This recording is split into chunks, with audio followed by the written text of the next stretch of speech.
HarperCollins presents The Banned Books of Berlin by Daisy Wood, read by Lizzie Schenk. For Amy May Baxter. Author's note. This novel is set partly in 1930s Germany, several years before the outbreak of the Second World War in 1939, as Adolf Hitler and the Nazi Party were gaining power. A few months after Hitler was made Chancellor at the beginning of 1933, the Nazi Student Association proclaimed a nationwide action against the un-German spirit. The students drew up a list of so-called un-German authors, whose works were not only to be banned, but also thrown onto ceremonial bonfires across the country. On the evening of 10th of May, 1933, Nazi students marched in torchlit processions through most university cities, and more than 25,000 books were burned, while speeches were made about purifying German culture, and thousands of onlookers cheered.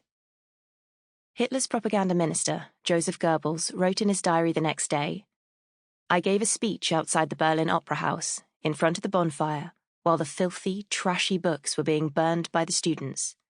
I was at the top of my form. Huge crowds." I have tried to make the historical background of this story as accurate as I can, although the characters and smaller-scale events are mostly invented. Only one person who actually existed makes a brief appearance, Sir Horace Rumbold, the British ambassador to Germany from 1928 to 33. He was well aware of the dangers posed by Adolf Hitler, writing a report for the British government on his departure which ended with the words, "I have the impression that the persons directing the policy of the Hitler government are not normal." Hitler's appearance at the Kaiserhof Hotel, which I describe in the book, was also rooted in fact. I read about his visit in Blood and Banquets, the secret diary of Bella Fromm that was published in 1943. As far as I'm aware, no threat to Hitler's life was made on that occasion, although there was a possible plot to poison him on another occasion at the Kaiserhof.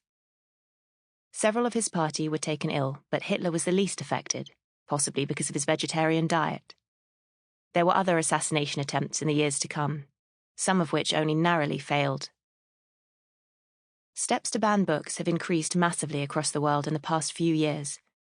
The charity PEN America counted more than 10,000 book bans in public schools in the academic year 2023 to 2024. It seems extraordinary that, given what we know about the past, there are calls today for books not only to be banned, but also burned. In my opinion, this is not a road we should be going down. We've seen where it leads. Prologue, Oxfordshire, November 1946. She is standing at the window, looking out into the park.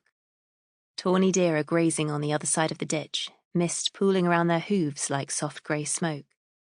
Mating season is nearly over, and the stags only occasionally rear up to clash antlers, half-heartedly as though they can't really be bothered. Mid-afternoon, and the sky is already darkening.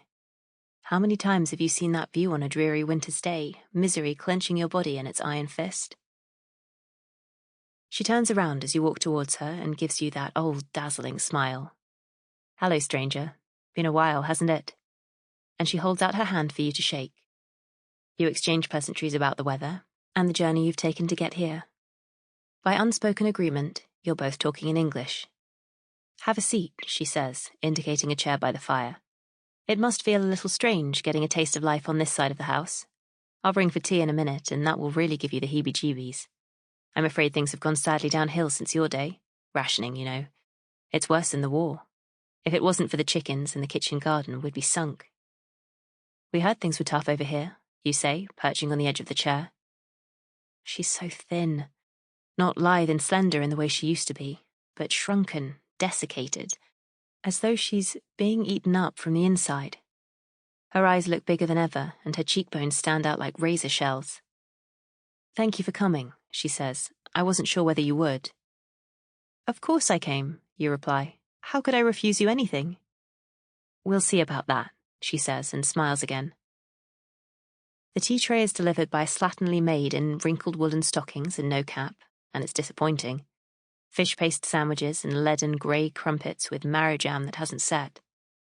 She pours the tea and passes you a cup. "So, how are you?" she asks. "You look well. Bonny even, which I'd never have guessed." Sample complete. Ready to continue?